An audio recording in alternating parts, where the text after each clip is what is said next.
Bar owner kicks out Black Navy SEAL, veteran returns with his entire SEAL team. The title may sound like the setup to an action movie, but this is a story rooted in real-world prejudice and the unyielding bonds of brotherhood. When a bar owner kicks out a Black Navy SEAL simply for being who he is, the consequences ripple far beyond that single act of discrimination. What happens next isn't just about revenge, it's about justice, transformation, and the quiet strength of those who refuse to let prejudice go unchecked. Marcus Johnson, a recently discharged Navy SEAL, stood motionless as the bar owner spat out the words, pointing to the door. Marcus hadn't said a word, hadn't caused any trouble, and had barely touched his beer. Yet here he was, being told he wasn't welcome because he didn't fit into someone else's narrow definition of acceptability. Noisy? Marcus finally asked, his voice low and steady.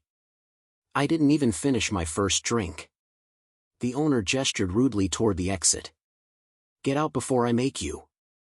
This moment, seemingly small on the surface, would set off a chain reaction that neither Marcus nor Frank Wilkins, the bar owner, could have anticipated. To understand the gravity of what follows, we must delve deeper into Marcus's journey, a man shaped by 14 years of service in one of the most elite military units in the world, and how civilian life presented challenges no training could prepare him for. Marcus Johnson wasn't your stereotypical Hollywood depiction of a Navy SEAL. Standing at average height with lean musculature, his presence was understated yet commanding. His watchful eyes missed nothing, a trait honed through countless hours of surveillance and reconnaissance missions. Unlike the brash bravado often associated with Special Forces operators, Marcus carried himself with restrained energy, appearing distant to strangers but deeply observant to those who knew him well. His short-cropped hair and practical clothing reflected his preference for functionality over flash, an ethos instilled during his time in covert operations where blending into environments meant survival. For 14 years, Marcus lived a life most civilians can scarcely imagine. He trained relentlessly, enduring grueling physical conditioning alongside psychological resilience exercises designed to push human limits.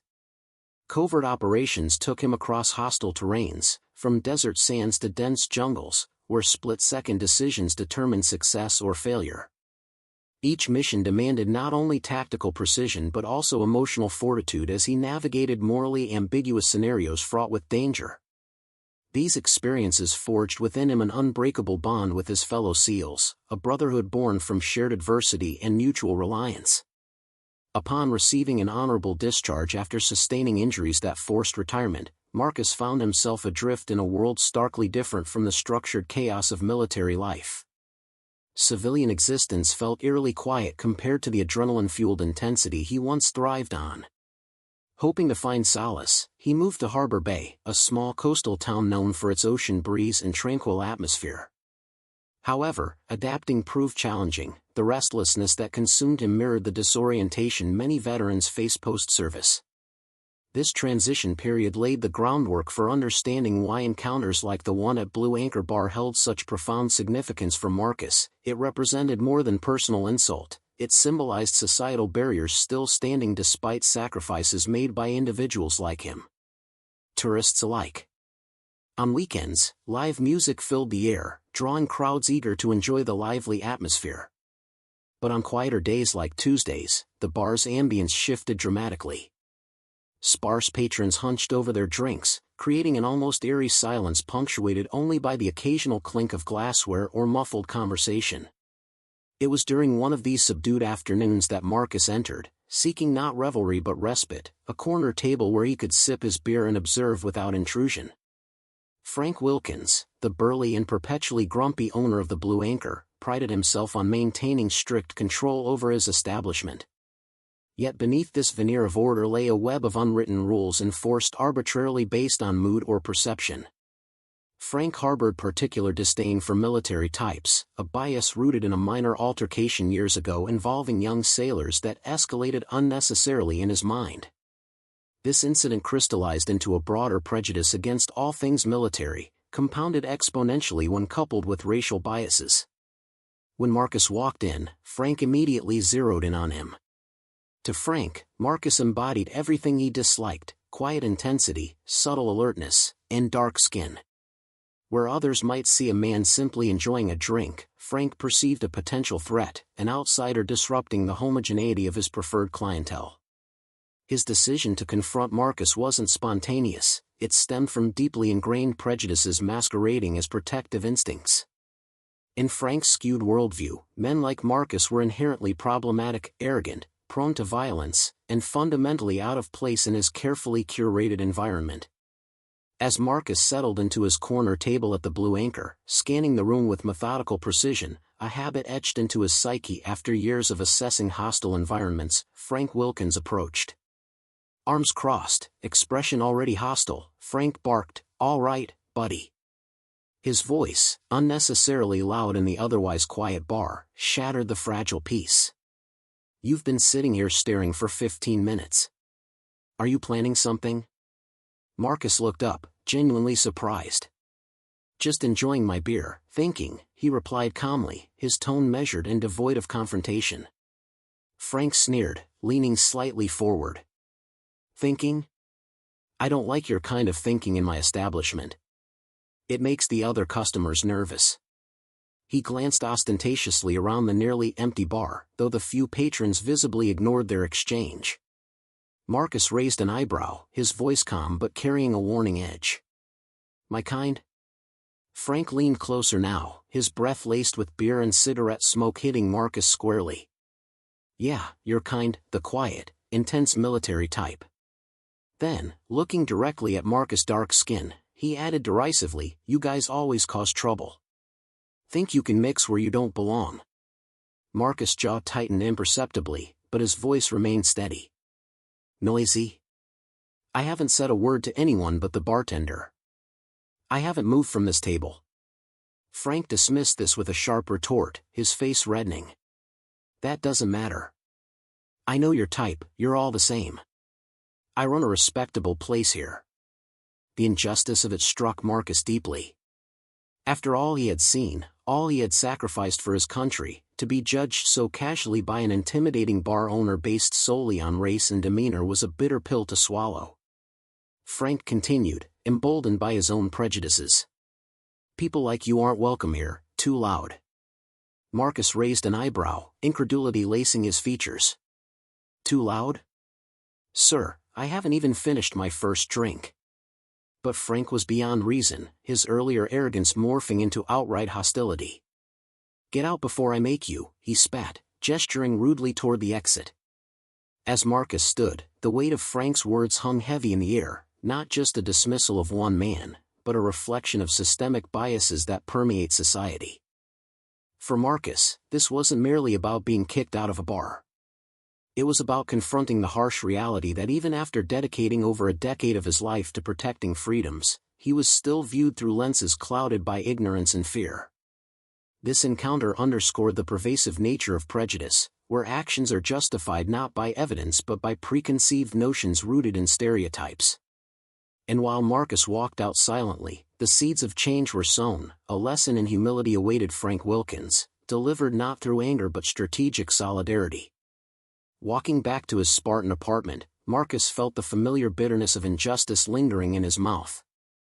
Growing up as a young black man in the southern United States, he had learned early on about the subtleties and brutalities of racism. Yet this incident struck differently. It wasn't just personal prejudice, it was emblematic of a larger societal issue. As he entered his modest living space, Marcus hesitated before reaching for his phone.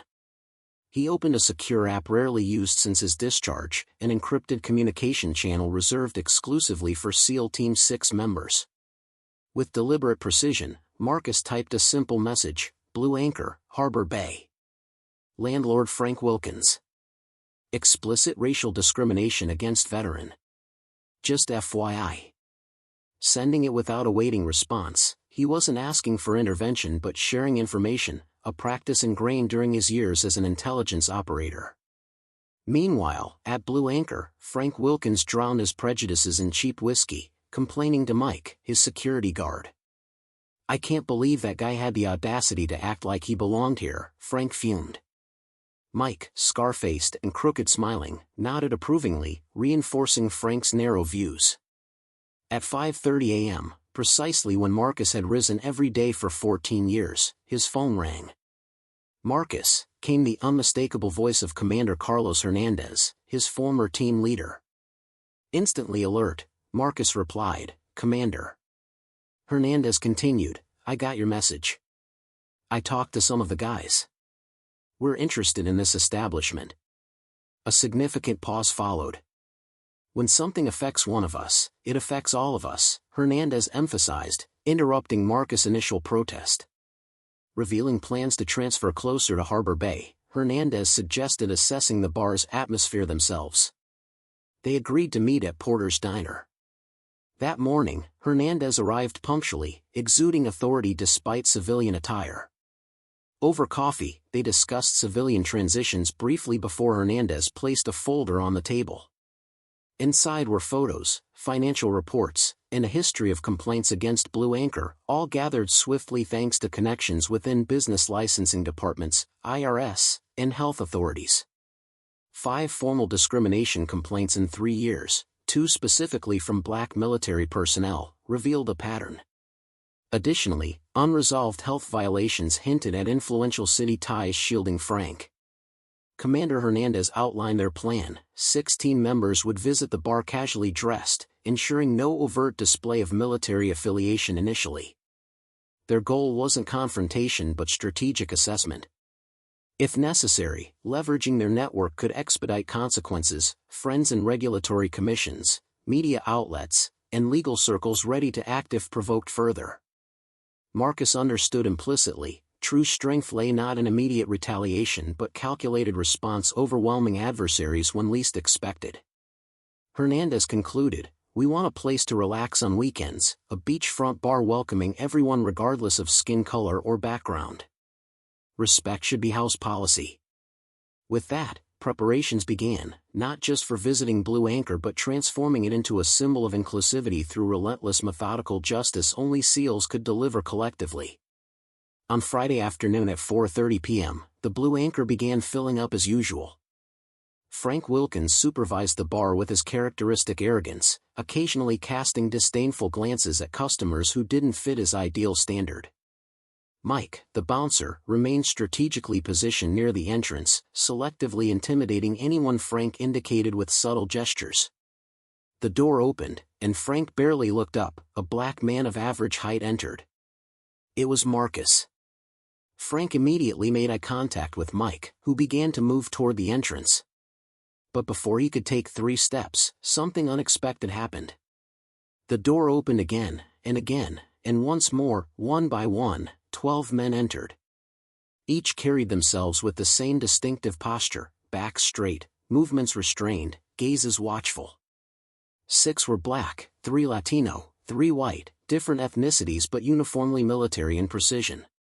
Regular customers immediately realized something extraordinary was unfolding. Conversation ceased, the music seemed suddenly distant. Frank felt a chill run down his spine as the men, without exchanging words, strategically positioned themselves throughout the establishment. Commander Hernandez walked directly to the bar. "Mr. Wilkins, I presume," he said, his voice calm yet laden with unquestionable authority. Frank swallowed hard. "Yes. How can I help you?" Hernandez introduced himself and his colleagues without elaboration. "We're interested in getting to know your establishment. We've heard you're selective about your clientele." Frank glanced desperately at Mike, who stood motionless, suddenly aware that he was completely outmatched. "I don't know what you're talking about," Frank tried, his voice betraying his nervousness. "Everyone is welcome here." "Interesting," Hernandez replied. He gestured, and one of the men, Doc, placed a folder on the counter. "Because we have evidence to suggest otherwise." Doc opened the folder, revealing 5 formal complaints of discrimination in the last 3 years, 2 specifically from black military personnel, all filed away with no consequences. Turning the page, Hernandez continued, "Here are records of your health violations resolved with unusual speed."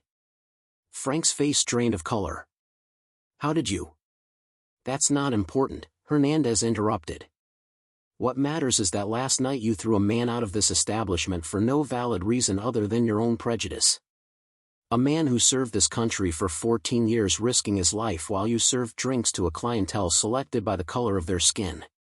Frank now realized the gravity of the situation, recognizing these weren't just military men, they were SEALs, the elite of American Special Forces. There must be some misunderstanding, Frank attempted, his earlier arrogance evaporating.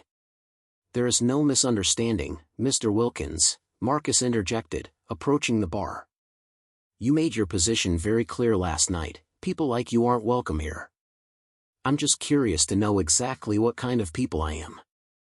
The silence that followed was deafening, all customers watched, many recording the moment on their phones. Tank, a huge man known as such, approached the counter. Mr. Wilkins, we would like to inform you that your liquor license is currently under review. Coincidentally, my sister works for the Regulatory Commission, and my cousin, another SEAL, stepped forward, is a reporter for the Harbor Bay Chronicle. He loves stories about systematic discrimination at local establishments. Frank felt the floor disappear beneath his feet. What do you want? Hernandez smiled for the first time. We want a place to relax on the weekends, a place where everyone is welcome regardless of skin color or military background. A place where respect is the house policy. Doc slid a document across the counter. We have a few suggestions for making the Blue Anchor that place. Frank examined the paper with trembling hands. It detailed commitments including substantial donations to civil rights organizations, mandatory sensitivity training for employees, and a clearly visible anti-discrimination policy at the entrance. This is extortion, Frank muttered weakly. No, Mr. Wilkins, Marcus replied calmly. It's an opportunity, the opportunity to do the right thing without having your license revoked or your establishment become the center of a public scandal over discrimination. The opportunity to learn and grow rather than fall. Frank looked around, his regular customers watched in silence. Mike remained frozen, no one was on his side. And if I refuse, he asked, a last flash of defiance. Hernandez smiled again. We're not here to threaten you, Mr. Wilkins. We're just talking as concerned citizens, citizens with friends in interesting positions, citizens who value justice and respect. At that moment, realizing the magnitude of his mistake, Frank Wilkins understood a fundamental truth: real power never needs violence to impose itself.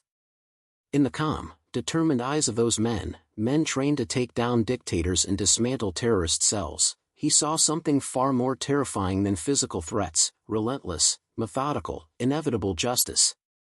As Frank signed the document with trembling hands, the customers applauded spontaneously. In the silence that followed, one question hung in the air: how do you rebuild a world from the rubble of prejudice? The answer began there, in a seaside bar where the tide of change was finally starting to rise. In the weeks following the Blue Anchor incident, Harbor Bay witnessed a transformation that few could have predicted. The bar, once synonymous with exclusivity and intolerance, became a symbol of broader social change rippling through the coastal town. Frank Wilkins kept his word, not by choice, but by necessity. The video of the confrontation, recorded by several customers, quickly went viral on social media. Within 48 hours, the Blue Anchor faced an avalanche of online criticism, coupled with protesters gathering on the sidewalk outside. The Liquor Licensing Board opened a formal investigation into previous complaints that had been shelved, adding pressure from official channels. The first visible change was the sign at the entrance: Blue Anchor, where everyone is welcome. It wasn't just an empty phrase, it marked the beginning of tangible reforms. Facing the financial reality of a collapsing business, Frank implemented every item in the agreement signed under the watchful eyes of the SEALs. An anti-discrimination training program for employees was conducted by a local civil rights organization, which received part of Frank's substantial donation. Mike, the intimidating bouncer, was replaced by a diverse team of professionals trained not to intimidate but to ensure a safe and inclusive environment for all patrons. For Marcus, the changes ran deeper than the satisfaction of seeing justice done. On a sunny afternoon 3 months after the incident, he sat on the deck of the Blue Anchor, watching the waves break on the beach as he talked with Hernandez. "I never thought I'd be sitting here drinking peacefully," Marcus said, taking a sip of his beer. Hernandez smiled. It was never about the bar itself, Marcus. It was about establishing that no one, not even a bar owner in a small town, is above the consequences of their prejudice. The Blue Anchor now served as an unofficial meeting place for SEALs transferred to West Point Naval Base, as planned. More significantly, it had become a sanctuary for veterans of all backgrounds, fostering camaraderie and mutual respect.